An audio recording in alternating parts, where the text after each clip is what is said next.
They shall mount up with wings like eagles. They shall run and not be weary. I'm Kyle Moy, the pastor. I am here to dig into the Word and provide the blueprint. I'm Wayne Stallman, the worship leader, and I'm here to find the heart and the rhythm behind the walk. And I'm Kyle Hatcher, the guy in the seat next to you. I'm just trying to figure out how to live this out when Monday morning hits. 3 perspectives, 1 mission. To rise above the noise And lead where God has called us. This is the Eagle Man Podcast. Let's take flight. With a spirit and I read a verse. Devil tried to kill me, but it didn't work. Pressure tried to kill me, but I did it first. Walk into the studio fresh out of her. New Jerusalem, this ain't the metaverse. Just make it worse. Stomping on the devil like I'm playing Kurt. Faith in words, place it in a verse. I ain't taking perks. God, he made it work. What's up, everybody? Welcome back to the Eagle Men Podcast. Woo woo. I'm Kyle Hatcher. I'm in the pew. I'm Wayne. I'm praising. And I'm Kyle Moy, the pastor. Woo woo. We struggled a little bit through that one. That's okay, though. So today we're going to be, well, if y'all been listening, we're doing the mind, body, and soul. And today we're going to be talking about the soul. So, Not soul food. not soul food. We just had some soul food. Yeah, a it little was. We did. Yeah. bit. It's all right. So what is the soul? So here's what I have. Tell us. It is the inner you. It's the seat of your identity, emotions, desires, and spiritual awareness. It's part of you that responds to God, making meaningful choices. And I like this part. It carries who you truly are beyond just thoughts or physical function. That's good. So, why does our soul matter? You want me to go? I'll give it to the pastor. I don't know, like for me, it's one of the most intricate ones to me. Like, it's the seat of your emotion and your will. Like, a lot of times if we don't, if we're not careful, we'll act more out of emotion than we will out of the spirit and out of what God has us do.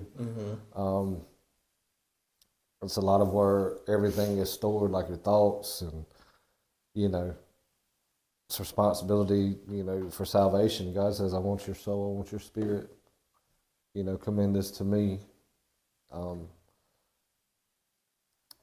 in the scripture it says God doesn't look on the outside of a man, but on his heart and on the inside of the man. And to the soul, I believe it's huge to me. Like, I mean, if you look at terminology, it's got, and I don't want to steal Wayne's because me and him's got the same thing, but No, you could. Go ahead.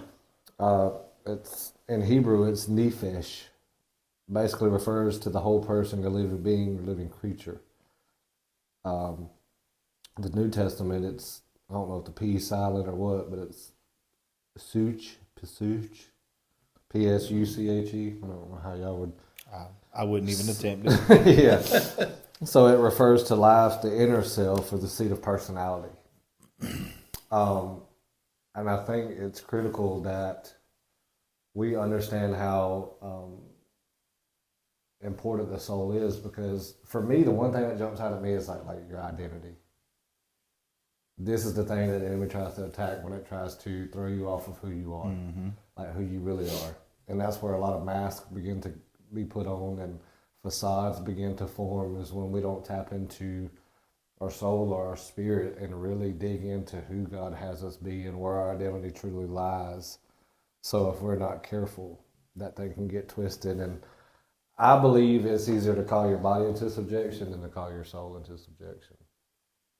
Like when it's out of order, like you got to get some showing off, get right to get that thing back. And it's like, just for me lately, going through some harsh times that I've been through and just some tough times this past couple of weeks, it's really tested me in staying true to who I am and staying true to what God says I am. Because if you allow people to speak into you, they can confuse you in who you are. Yeah. So That's my little tidbit of it. You go ahead. So, like you said, the Hebrew word for soul is nephesh, and it means living being, inner life. Like Felicia always kind of says, your soul or your spirit is your mind, will, and your emotions. Yeah. It's the seat of your desire. Your soul is how you think, what you desire, what you feel, what you love, what you fear. In Genesis 2:7, it says, "Then the Lord God formed the man of dust, and he breathed into his nostrils the breath of life, and the man became a living soul." So God formed your body, but then he breathed what? But then he breathed your soul. Yeah.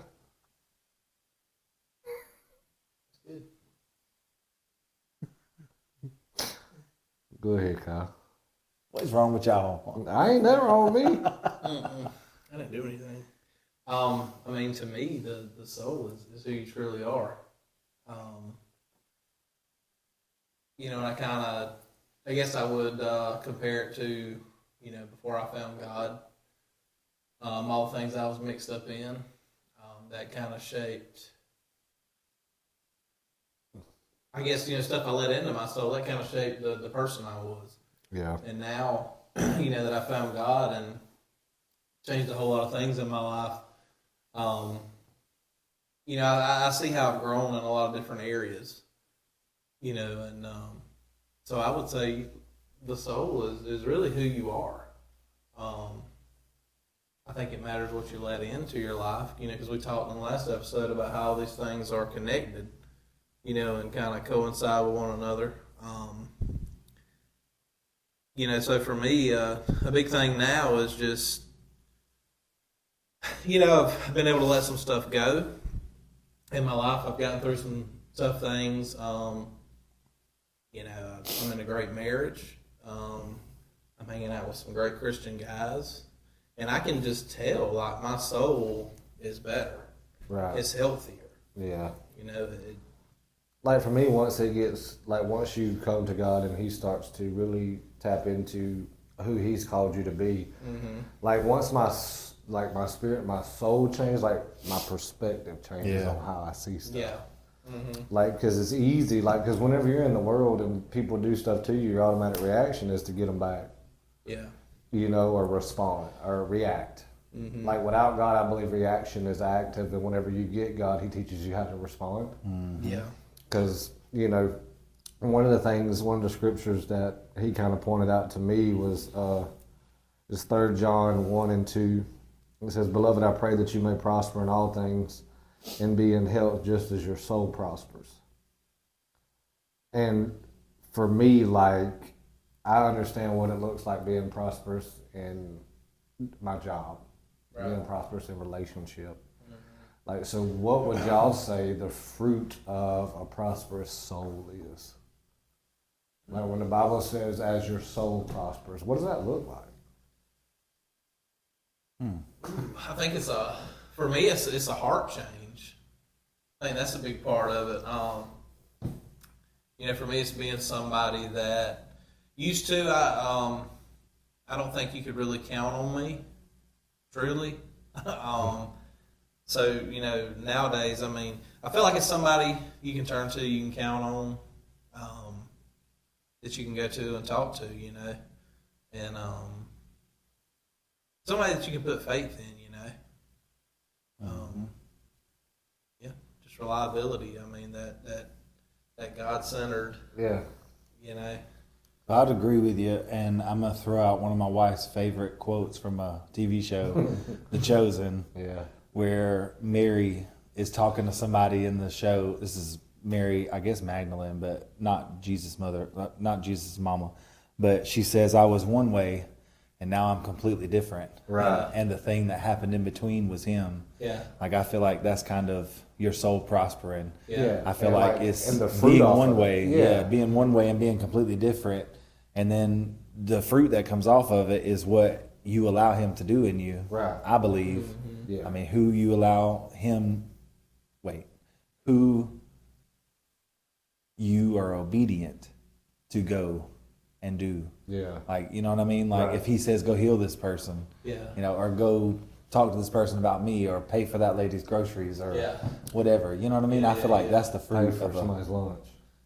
heard Yeah. or buy somebody a nos, whatever. We So they have ain't our got to. books. So they ain't got to drink Juice. juice Yeah. from a jug that wouldn't open. This is just fictitious things, really. It's hyperbole. Hyperbole. Yeah. That's not connected to the Super Bowl. Well,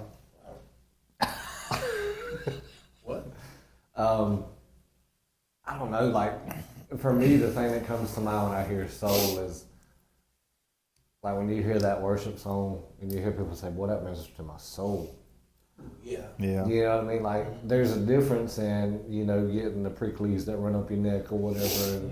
But whenever that thing really hits your soul and you can't do nothing but praise and cry. Yeah. And it was a blessing to see this morning, and she might get on to me for talking about it, but Wayne's wife, Brittany, I didn't necessarily know what she was going through or what she was happening. You can just see when people are heavy and their soul is weighed down, And that was her this morning, and whenever I could see the moment that God touched it. You know what I'm saying? Oh, yeah. And like it just broke. Because like whenever something touches Brittany's soul, it's evident. Mm-hmm. You finna hear the fruit off that thing. That part. You know what I mean? And then another blessing this morning. This service this morning was really, really good. And to watch Riley. Mm-hmm. Like there was a moment where Wayne was playing on the keyboard and you can just see her. Yeah. Like she was just praising and like it was almost like she couldn't contain it. Yeah. Right. Like yeah. it hit her in the soul and then she fell down at the altar. I looked at Wayne. Before that I was like, look at Riley. Mm-hmm. Yeah. Like watch Riley, because the thing that I believe that's really cool is like whenever something touches your soul, if we'll connect with that thing will jump and touch your soul. Yeah. well, You know what I mean? I agree. And it's like a forest fire, you know? Spread is bro. Yeah, like a Yeah. bunch of What dry was- hair. What was it told to you? Somebody said something to you about a wildfire, Oh, fire. about embers. Oh yeah, that was your mama. Yeah. It was we were at the old church, and I had preached a sermon. It was but God. Oof. That's a good. Like if I- you ain't never listened to it. It was that sermon, and so it's just a backstory for those of you who don't know. Like when Wayne's mom first came, I knew of her for a long time, and for some reason I thought she didn't like me. So it changed how I'd preached to the whole room except where she was sitting, until I finally got the gumption one day to come up to her and say, "Look, I do you like me? Because I don't think you like me." And she kind of gave me that Chris Farley look, like, "What are you talking about?" And she's like, "No." And ever since then, God's just kind of knitted us together in a way. And it was after that sermon, I think I came to talk to you, Wayne, and God had a word for you or something, I'm sure. Sure. And like I was standing with her, and she said, "Can I tell you what I see?" I said, "Sure. I trust your visions or whatever." And she said, like, when you're up there preaching, it looks like you're on fire. She said, it's like there's flames just engulf about you. And she said, every time you speak, your words are like embers off of a fire. And when they land on somebody, it sets them ablaze as well. Yeah. And it was a powerful thing, and it's like in the moment it blessed my soul. But I don't know about you, but when things hit me in my soul, it's hard to articulate in words Yeah. what it feels like. You know what I mean? And how to make people understand the feeling that you got. Like, because there's times when in my life where my soul was just burdened and I really couldn't say anything but just cry. Yeah. And just moan in a way that, like my soul was crying out. There wasn't words to, put in it, but I think that's what you're referring to. And ever since then, she looks at me when I get done preaching. She said, "That was the fire." There it was. Yeah. So I believe your soul is your attachment to God. Yeah. Okay. Good. Keep going. Why? Well, because as you was talking about, like, your soul, like, something happened and you didn't have words to articulate it. I heard the Lord say, because it doesn't speak to you, it speaks to me. There you go. And then you just said that. That's crazy. It's confirmation that I heard what I heard. Yeah, and it is like your soul cries out, like, because those of you who don't believe in speaking in tongues, I mean, it's a heavenly language that the enemy can't understand. That part. And I think I was talking to somebody I can't remember who it was. And one of the things that I realized in going through hard times, like you really just dissect and try to study and learn and stuff. And I was praying, I was like, why are these attacks coming? And he told me, he said, the enemy's objective is to get you to hell. Mm-hmm. But it's not always dragging you with him. Yeah. Sometimes it's distracting you from me. Yeah. Mm-hmm. Like fixing your eyes away from what I'm doing. It ain't necessarily bringing you into sin. It's just a separation of me. Yeah. Mm-hmm. So I feel like I've talked a bunch. So one of y'all go. Well, I mean, I kind of want to go back to it for a second. Go back. If that's cool. Mm-hmm. So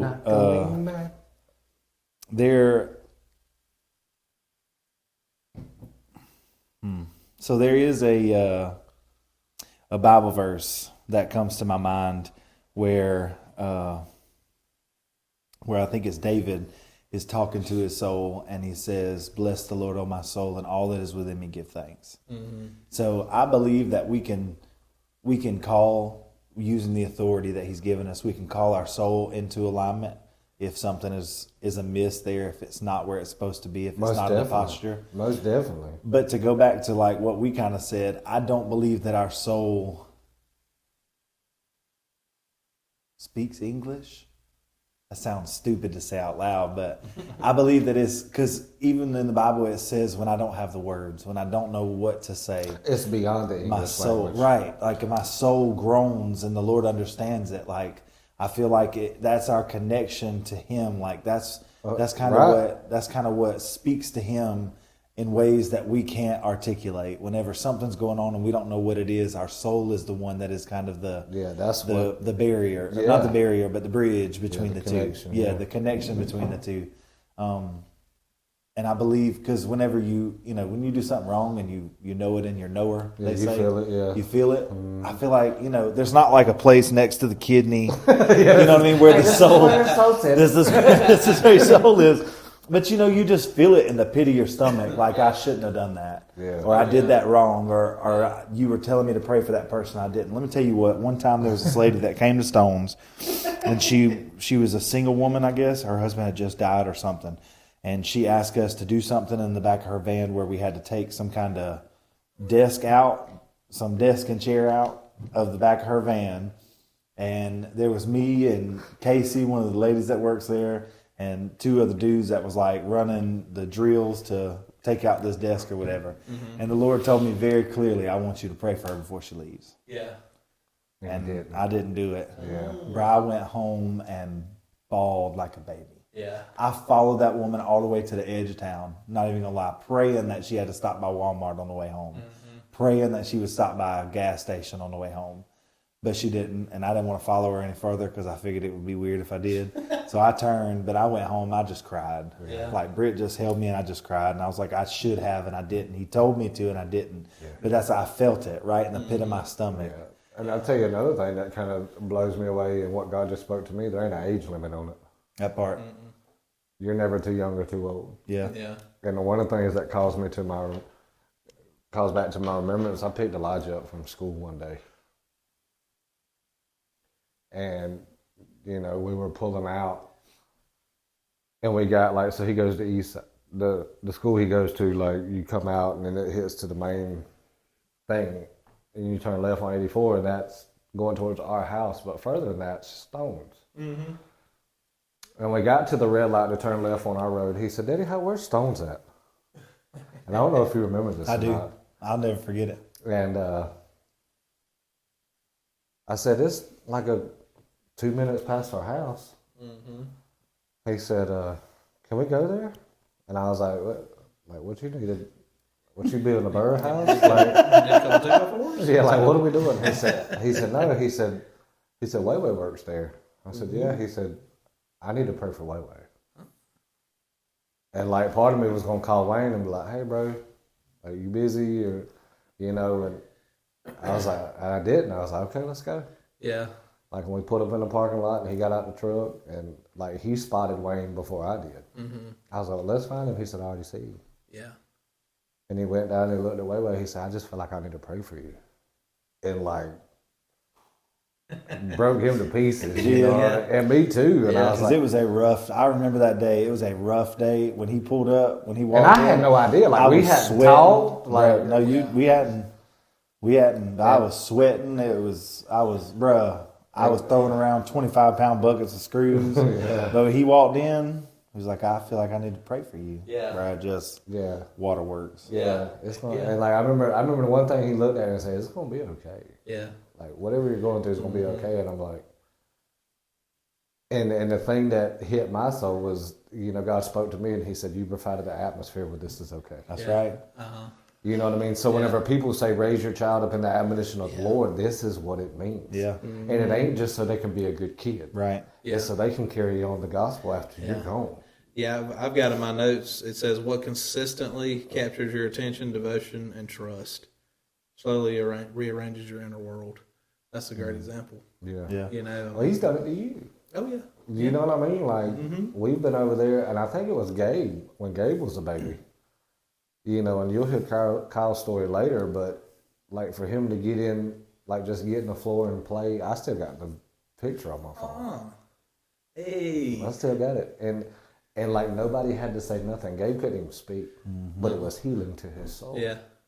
You know, that somebody entrusted their child to him. Like, you know, and it's, like it doesn't, like you said, it's not necessarily that it don't speak English. It's just outside of our comprehension. Right. Yeah. It's outside of our language. Yeah. Like you don't have to say nothing. Like our perfect example, like when Elizabeth and Mary were pregnant, John the Baptist and Jesus, and they got together and it said that their wombs leapt towards one another. Yeah. I believe our souls do the same thing. Like when you're close in with somebody and you're friends and you're praying and you're on the battlefield with one another, like when he's hurting, I feel it. Yeah. Yeah. Like when you're hurting, I feel it. Yeah.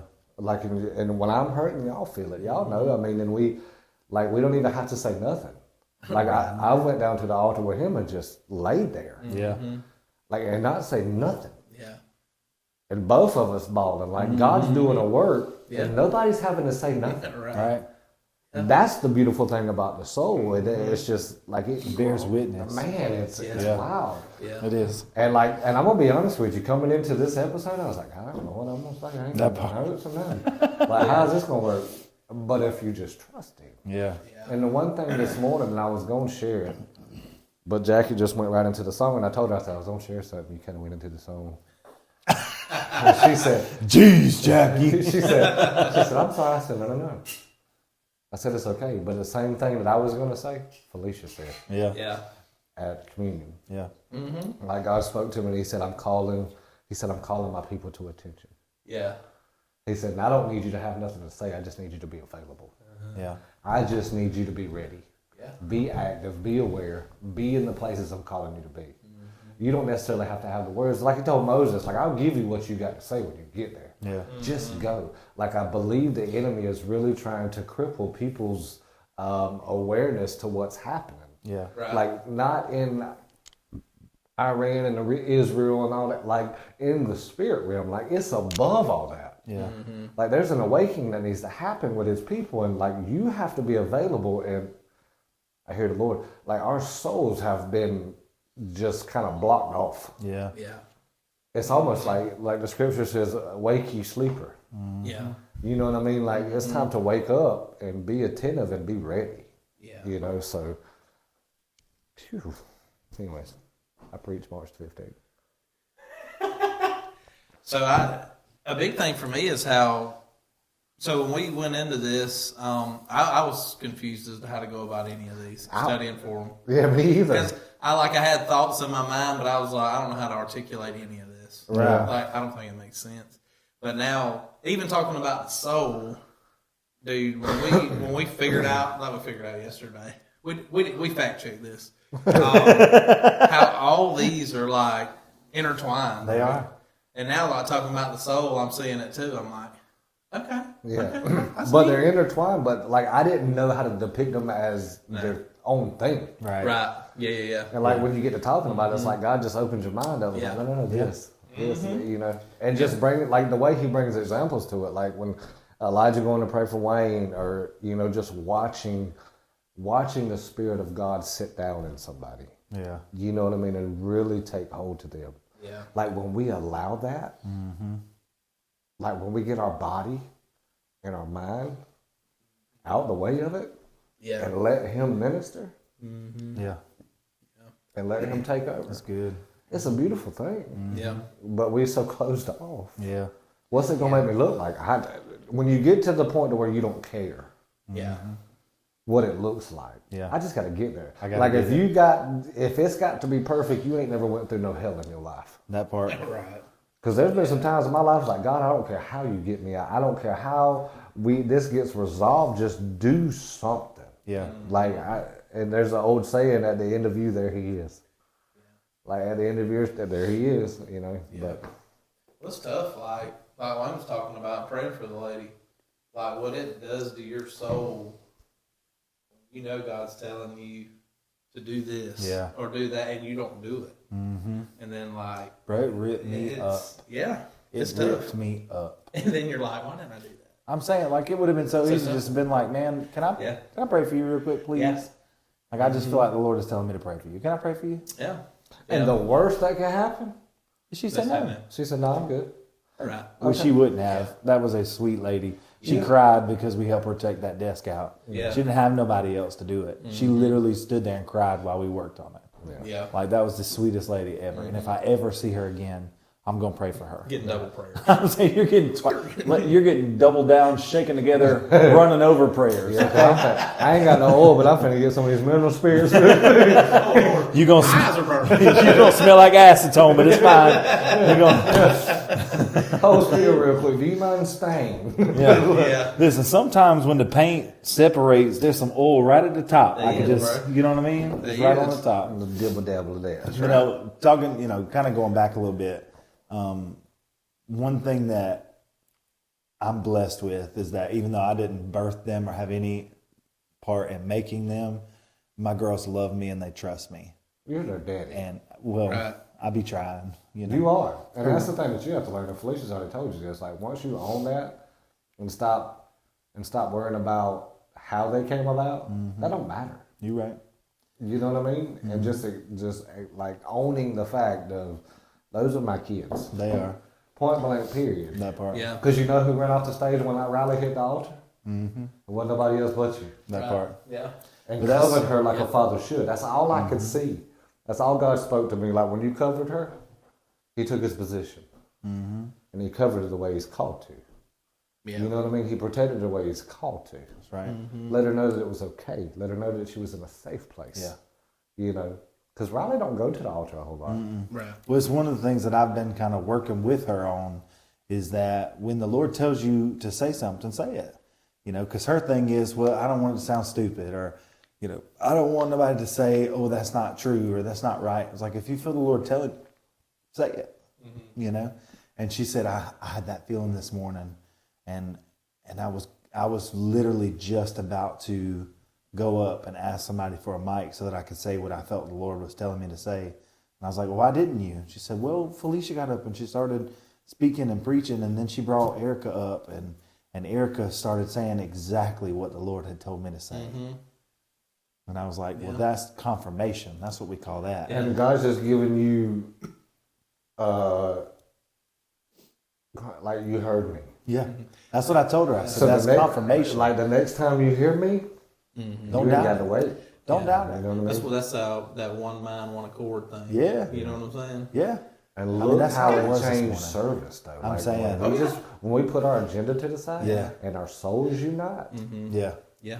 You ever seen that thing where it's like a planet dying or something, and it's like it gets really, really big, and then it like zoom, and it gets really small, and then it just kind of, yeah, you know what I mean? Like a- that's kind of what it felt like in service today. Yeah. Like at least that's what I felt. Like it was like it got really intimate for a second, and then it just kind of exploded, Yeah. and it just like was everywhere, everything at the same time. Like Yeah. I don't know, like it's just in the overflow. yeah, Yeah. That's what it felt like to me. It's Yeah. just an overflow of heaven right it now. was incredible. You know? It was really good. And I can tell when service is real good because Kyle will get into it. Oh yeah. Me? Well, I ain't good. My hand up. Am I feeling it? Jesus. Yeah, it's crazy, man. I love it. I love it, bro. When I hear Erica back there, Dude, I'm telling you, bro. I tell you what, she's a powerhouse. That is like, that 'cause is I looked, a firecracker, bro. like I looked over and Jada was crying. Yeah. And I said, "You okay?" She said, "Every Yeah. time this woman speaks, I just cry." I'm telling you, bro. Bro, that woman is a firecracker. I Yeah. tell you what, she's Yeah. got a good heart. I'm telling you, I'll be in prayer for the things God's doing in her, because like Yeah. the just going international with ALBB is something that's coming, and just that God has given her a vision and what it looks like, because she's trying to put it together and she really don't like her. She feels it in her soul, Yeah. but Yeah. like what it looks like going forward. I was talking with her today after church, and she was just like, "Pastor, I don't know what it looks like." I said, "We ain't gonna know what it looks like." I said, "We know who He is. We know Yeah. what His presence feels like." Yeah. You know, and just the people in Africa are they're hungry. And like I said, I think I mentioned in a previous podcast, just there's not words to it to get the opportunity. Like I'm telling you, dude, if we get a opportunity to go, I think that's something that would Yeah. really help us and blow our socks off. Is just to go, because they need powerful men over there. Yeah. Because they're children. I'm telling you, it'll pull at your heartstrings, because we take for granted what we have. Like Yeah. the folks over there conserving energy, like conserving power to be able to hook up to the internet to learn. Yeah. You know, Yeah. but Yeah. that was a sidebar from what we were talking about. But Well, that goes to show you, man, how hungry people are for it. And we take it for granted We do. because we got it so Oh, it's right there. Every street corner. You Yeah. download an app and get a sermon. well, it's so routine. yeah. Yeah. Mm-hmm. It's just what you do. It's so Yeah. routine. Like we come in and we already know what it's gonna look like. So we're gonna sing about 4-5 songs, and Yeah. if the spirit moves, one of the people's gonna say something. Yeah. Like this morning, I woke up and I told Jackie, I said, "I feel good this morning." And I feel like I told both of y'all. I was could like, tell "Hey, you did because Yeah. you were like, "Are you okay?" And I was like, "I just woke up." Bro, I've been up since 7:30. Like, man, right now. I was like, let's do some episodes, but let's not wait, because I can feel good. And He's like, Let's Now- do some push-ups. now I tell you what, about 5 o'clock I might crash. "Yeah, Man, when I get over it, but I'm just telling you, like when you get when your soul's hungry, and you Yeah. feed, Yeah. you know what I mean, and like just really have an opportunity to sit back and just be fed. Yeah. And just soak in how good God is, because you get so like focused on your calling and what God has for you to do that you don't take time to eat of your own. You know, I guess from a pastor's point of view, like you struggle because you're always trying to give out, Yeah. feed. That you don't really partake of it yourself, and just taking this little break has been Right. so eye-opening, dude, just to be able to sit back and allow people to love you and to speak into your life. yeah, You know, both of y'all have, and it's been a refreshing, you know. And I kind of understand why people take sabbaticals, yeah, you know. I mean, just to kind of get away from it and Yeah. just feed yourself. And that's one of the blessings we have here is, like, we have so many people that are gifted in God's word and, can minister the gospel, and you just get to sit back and listen to Right. them, yeah. That's right. We got to be filled up too, Yeah, and it's the hardest thing I've ever had to do was like slow myself down. Yeah. You know what I mean? Like just stop. Well, I mean, I'm sure for a pastor, it's hard to do that. You know what I mean? Because you Yeah. always got somebody that's calling you for something.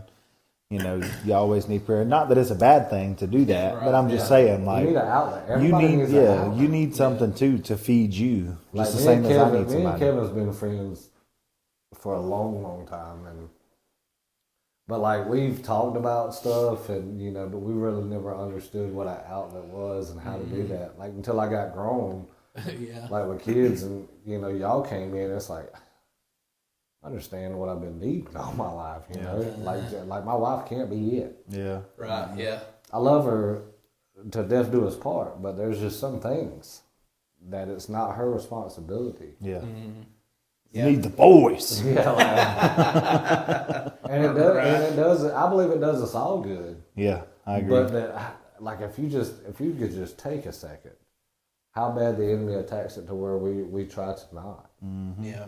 Like we'll make excuses. Well, we'll get into it this way, or we talk a good game when we're together. Right. We're gonna do this every month.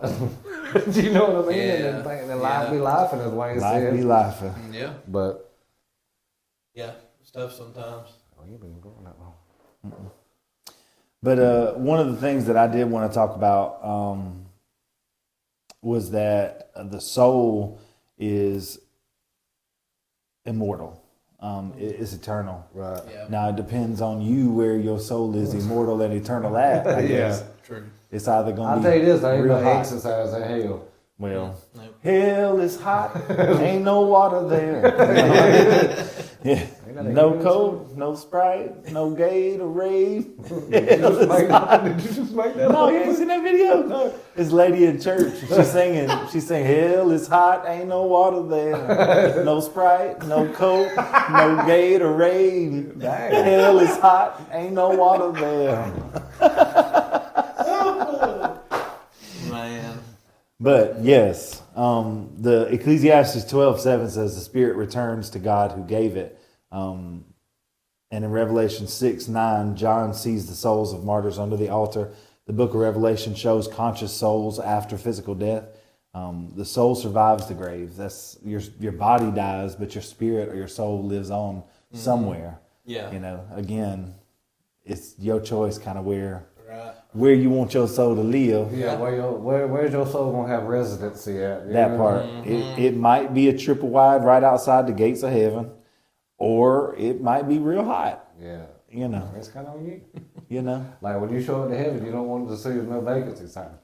I mean that part. Yeah. Yeah. I'm okay with getting to the gates and God said, "You about missed it." You was this close. You was close, my guy. Yeah. You know. Come on now. I mean, I'm pretty sure when I get there, I might just have one wing. I mean, I might not get. I might get one wing and some roller skates. Like I told you, I feel like the Lord is gonna be like, listen, okay, you was funny while you was down there, but You about laughed your way right the hill. we made you a real nice triple wide. It's right outside the gates. You come in anytime you want to, but you can't sleep here. You can't stay here. You just right outside the gates. You gonna give you a badge? You can badge. Little swipey. Yeah. Oh, no. Lord help me. No, but I mean, laughter does the soul good like a medicine. I mean, That part. And like I don't believe we don't even know how much it means to people who we are. Yeah. Like when we are who we are, Yeah. you know, it's healing to be the brunt of the joke. You know, to be able to be laughed at. Yeah. You know, whether it be a bald joke or whatever. I mean, be careful. I So told you. you didn't want to say a fat joke?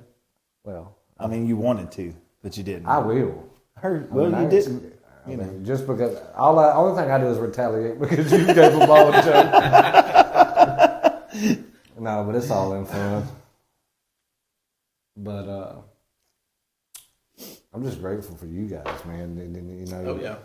My soul is grateful for you guys. I think my Yes. soul, you know, I know my soul prospers because of y'all's love, you know, and thoughtfulness. And even though you just wake up and I'm calling, and you're like, bro, Yeah. Too much. Too early. my bad. Sorry. Like I was calling Kyle, I heard him actually stirring coffee. I was like, yeah, I'm too early. Nah, I just got up there. Like, Yeah. But I mean, yeah, it does us good to stay connected to people Yeah. of a like mind. Because it helps us grow our soul. We can help them grow their soul. soul prospers. That's right. Heard that? Yep. And this is the thing, and I'll read these couple scriptures, and whatever's next is next. But Psalm 25:12-13 says, "Who is the person who fears the Lord? He will instruct them in the way he should choose. His soul will dwell with prosperity." How do you prosper your soul? Follow the Lord. You know, fear the Lord. And I want to just touch on that for a minute. Fear the Lord, like, oh God, I'm scared of what he's going to do to me. Fear the Lord, when it talks about that, if you look up like the Hebrew language and stuff, it's just a reverence. Right. It's all it is. It's like a reverent fear. Like, I don't want to be out of order. Right. Proverbs 16:24 says, "Pleasant words are a honeycomb, sweet to the soul and healing to the bones." Be nice to people. I guess is what that said. Pleasant words. You look good today. You know what I mean? I told you that this morning. You did. Yeah, man. You did. Hair's growing nice. Psalms 23, 1, 2, 3 says, He restores my soul. He guides me in the paths of righteousness for the sake of His name. And that's the thing that you got to understand when your soul is in need of repair. Yeah. Get to where you can, you know, the altar is always open. Yeah. You know, find somewhere, you know, and remember the last time He was good to you. Yeah. You know. We should always. He always doing something for us. Right, and this is the thing. Kevin Wallace said this, and it just blew me away. Because you think about it, you see it in the scripture, but the way he worded it, he was like, "You want God's presence? Your praise is a prerequisite to His presence." Yeah. Because what does Scripture say? He dwells in the praises of His people. That's right. Yeah. Like if you want to, like your praise is the prerequisite to get Him there. Yeah. Like that's how you invite Him in. Like praise Him instead of calling on Him. God, my light bill's short. You know. Yeah. So well, praise me first. You know what I mean? Yeah. Like give some praise that you Yeah. still got lights. Yeah. Like that, you know. But whatever. Anyways, that's all that I've really got. I'm pretty sure if we talk some more, he'll give me something else. But Heard that. I'm good. you good, Kyle? Heard Well, that. Till next time, I'm the pastor I'm the praiser. And I'm in a pew. and the prophet. Hey.